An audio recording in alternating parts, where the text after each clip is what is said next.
Students, आज हमने करना है mechanistic steps in directions of some transition metal complexes.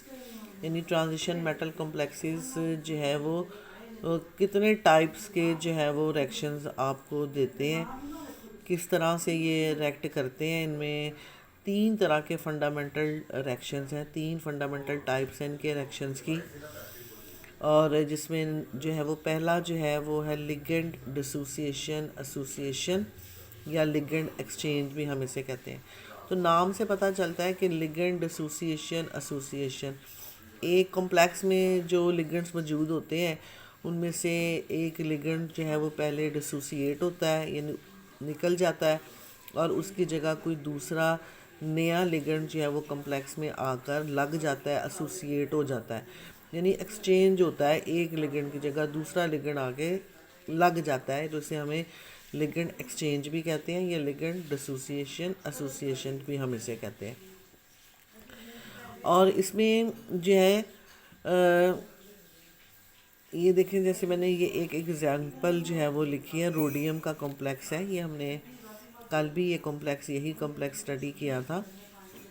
और इसमें जो है आप देखें ये 6 लिगेंड्स जो है वो इसके साथ अटैच है। ये एल जो है जो मैंने लिखा हुआ है, ये लिगेंड आपका ये है ट्राईफिनाइल फॉस्फाइन, और ये न्यूट्रल लिगेंड है। इसमें हाइड्राइड और ये क्लोराइड जो है ये आपके नेगेटिवली चार्ज लिगेंड है।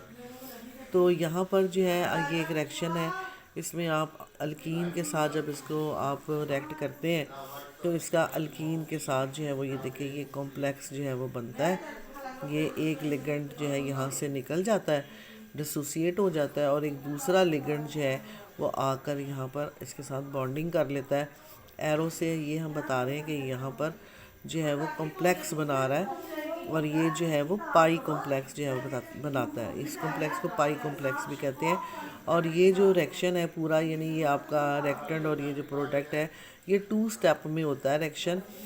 तो 2 स्टेप में जो है वो पहले स्टेप में यहाँ पर क्या होता है, पहले स्टेप में जैसे कि नाम से हमें पता है कि पहले स्टेप में डिसोसिएशन होगी और सेकंड स्टेप में जो है वो फिर एसोसिएशन होगी। यहाँ तो हमें ये डायरेक्ट रिएक्शन बताया ना आपको, ये डायरेक्ट रिएक्शन बताया। तो अगले जो है वो अब ये होगा कैसे। First step is the ligand triphenyl phosphine, L जिसको मैंने रिप्रेजेंट किया है यहाँ पर, इसको एल से रिप्रेजेंट किया मैंने ना,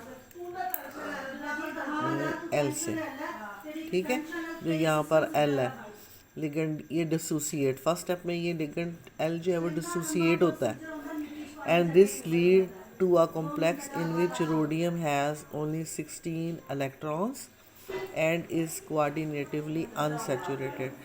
ये जो आपने रिएक्टेंट लिगेंड ये जो कॉम्प्लेक्स लिया हुआ है, इसमें जो रोडियम है उसके वैलेंस इलेक्ट्रॉन में 18 इलेक्ट्रॉन्स है। ये हमने कल कैलकुलेट करना सीखा है ना, तो आप इसको कैलकुलेट कर सकते हैं।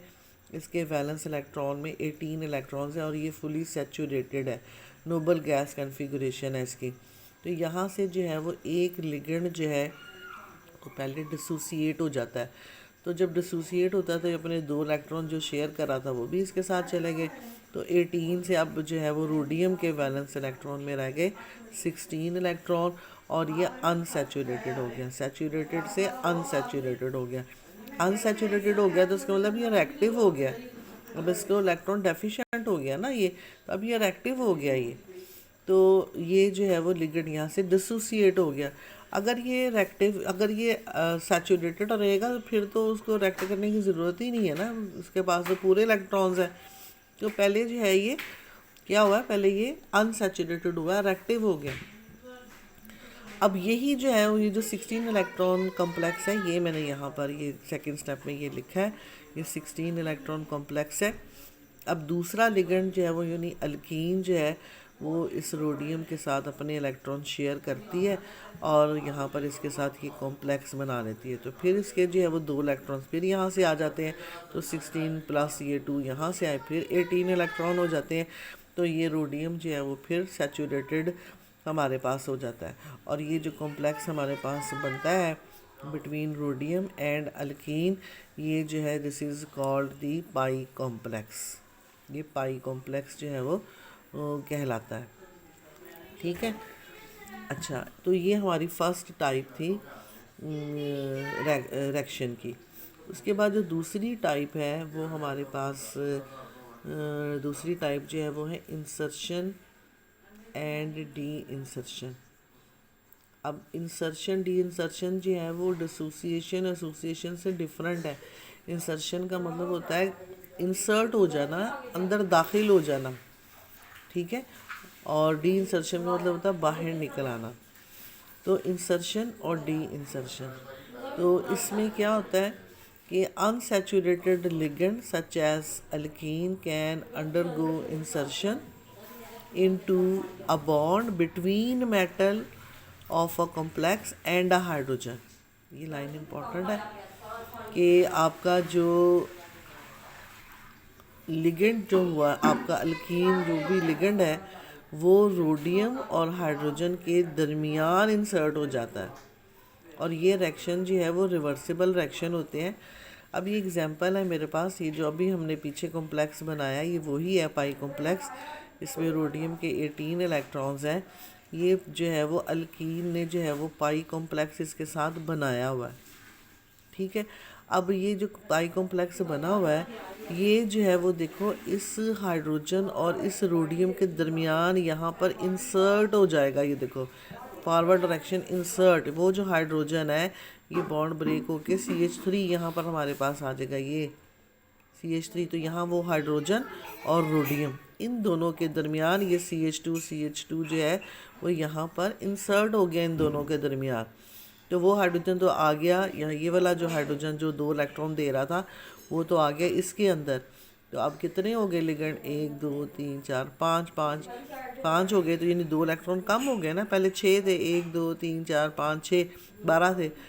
तो अब ये जो है वो 2 इलेक्ट्रॉन कम हो गए, तो 18 से ये 16 हो जाएगा। इंसर्शन में क्या हुआ है कि ये हाइड्रोजन और रोडियम के दरमियान आपका लिगेंड जो है वो इंसर्ट हो गया। एसोसिएशन और थी, एसोसिएशन में वो डायरेक्ट इसके साथ बॉन्डिंग हो रही है। यहाँ पर लिगेंड इन दोनों हाइड्रोजन और मेटल के दरमियान इंसर्ट हो गया। तो यहाँ पर जो ये 16 इलेक्ट्रॉन ये फिर सैचुरेटेड से अनसैचुरेटेड कॉम्प्लेक्स हो जाता है। और जब आप इसको रिवर्स करेंगे तो रिवर्स में ये दोबारा से आपके पास ये आ जाएगा, हाइड्रोजन और इसके दरमियान से ये निकल जाएगा और ये फिर पाई कॉम्प्लेक्स बन जाएगा। तो ये होगा डी इंसर्शन, रिवर्स रिएक्शन जो है वो डी